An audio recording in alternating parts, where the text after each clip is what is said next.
Slacks, thank you very much for your time, for the interview. I'd like to ask a few questions and also follow-up question after the Singapore one. So, first of all, you are the master of awkward energy, to be honest with you. Oh, wow. Be honest, how hard is it to hype up a legendary Chinese crowd when all of their home teams got eliminated right before the main stage? It's not hard at all. The Chinese crowd is very excited. They're very pumped. In fact, they've been waiting to cheer for someone for quite a long time. All right. Thanks a lot, Ame. But yes, they want to cheer. They want to scream. So extremely easy. Yeah, we're having a great time. You know what? There's no Chinese teams on the main stage, and this crowd showed up in mass, and they are screaming for good Dota. So piece of cake. All right. Chengdu is the panda capital of the world. If you had to rewrite the lore of the Brewmaster based on what you've seen in this city so far, what is his new backstory based on this city? Sure. The backstory of Brewmaster is very simple based on this city. You know, Brewmaster was born here, as 70% of all pandas are. They tried to rent him out to other countries for millions of dollars, but Brewmaster said, no, I want to sit here, I want to eat hot pot every single day, get wasted on good booze, and that is how he has survived. And when he splits as all of us has split from the tournament, all other teams, into 4 different forms, but he stays here a champion. All right.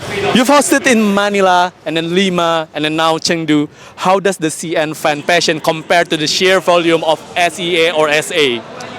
SEA fans are massive. They fill up the arena, they are loud, they are crazy. Chinese fans, they like to scream, but they like to scream for good Dota. The C fans, they'll scream about anything. You walk up there, they start yelling like crazy.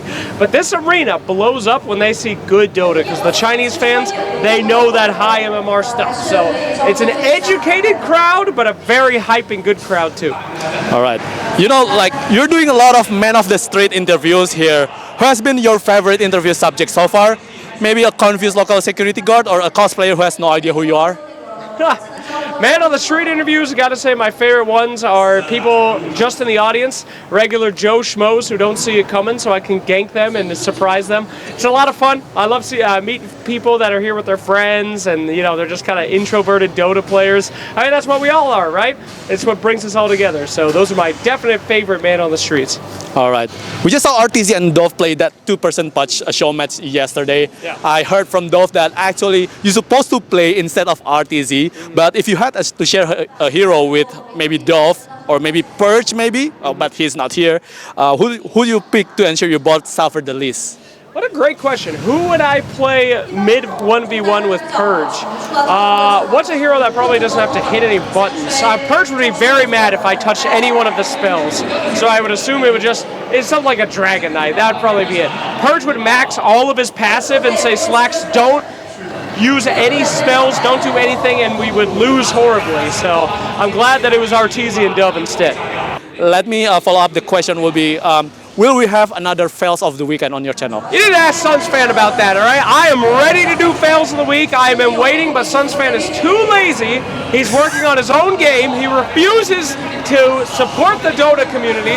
So go onto his Twitter and complain about it and say, we want one more fails of the week, and I'll be there. All right. How about this? How about the Midas Mode? Is there any update on it? Is there any Midas Mode? Update on Midas Mode. If you have money, give it to me and I will run Midas Mode. Okay, that's for you. Pay me. Okay, I'm looking for sponsors. If you are a rich crypto billionaire, I will run Midas Mode in your name. Call me. All right. And also, Whitemon told me that actually the patch update is not handled by Icefrog anymore. I heard that from Whitemon. I don't know if it's true or not, but there's a person behind who create, to balance anything about related to the patch update. I don't know who is he. Neither Whitemon don't know who is it, but you know that we play so many games, so many tournaments with this patch. It's kind of boring, but if you have any opportunity to balance one thing or two things, what it will be? Okay, let me start off with that question. We said Whitemon said that the guy is not doing the patch anymore, Mr. Icefrog. What the hell do you know, Whitemon? What do you know? You got a line to him? You talking to Icefrog? Oh, you're done with that? You know shit, Whitemon. That's called a rumor, baby. All right, we don't believe that. Okay? Unless you have evidence, then post it, Whitemon. All right? I come from America. Everybody's lying all goddamn day. I want evidence, Whitemon. But besides that, what would I change about the current meta? Personally, I love it when patches go too long. People get desperate. They pick different heroes. They try to get bored and experiment. I don't experiment, baby. I will play Witch Doctor 90 games in a row if it means that I win. So it's a great time for me. I'd make it longer. 2 years without a patch. That's what I want to see. 2 years, baby. And also, probably, you kind of hate when Techis is OP back then, but if you have an opportunity to update Techis once again, what it will be? I would burn every other hero to the ground to revert old techies. I would delete Omni Knight. I would delete every other.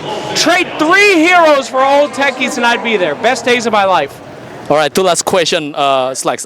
With Case recently added to the game, where does the current hero roster sit on the official Slacks lore consistency scale? Are we in a golden age or a dark age with Case? Oh, we're in the golden age of Dota 2 lore, baby. After Crownfall, they have started to move on from the stories. No more multiverse rewind stuff. In the newest update, Monster Hunter, it references things that happened in Crownfall, which means that we're finally moving forward in Dota's story. So this is the heyday of Dota, baby. And guess what? More lore, we have more players than we've had since 2017. Keep making lore, okay? That's the key. Esports doesn't matter. Patch doesn't matter. Nobody gives a shit. Lore, that's where it's at. All right, last question. As we know that there are a lot of crowd here for the grand final, are you expecting more for TI in Shanghai? Am I expecting a bigger crowd for TI in Shanghai? Depends on the teams, all right? That's on China, okay? You guys better start playing some Dota again. You guys got to get good. Snake King was the best Chinese player here. Get your shit together so we can pack out this arena, okay, China? I'm counting on you. I know you can do it. All right. Maybe if you want to say anything to the crowd or maybe everyone that are watching you right now. Absolutely. Chinese fans, you guys have held on since I said this in my last interview. I said, keep holding on, Dota fans. Things are getting better. Things are getting good. China, you've been holding on the longest. Second to NA, but we've given up on North America. You guys still have a chance.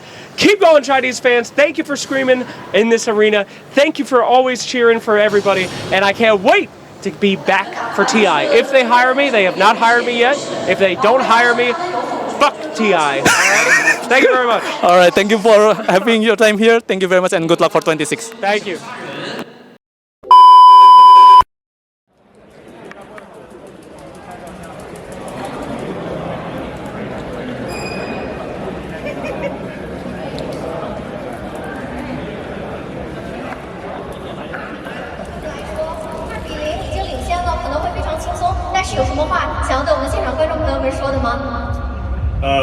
Chengdu 火锅很好吃，我们冠军之后带团队去吃。After winning this, after we lift up the trophy, we're gonna bring the whole team to eat some nice hot pot.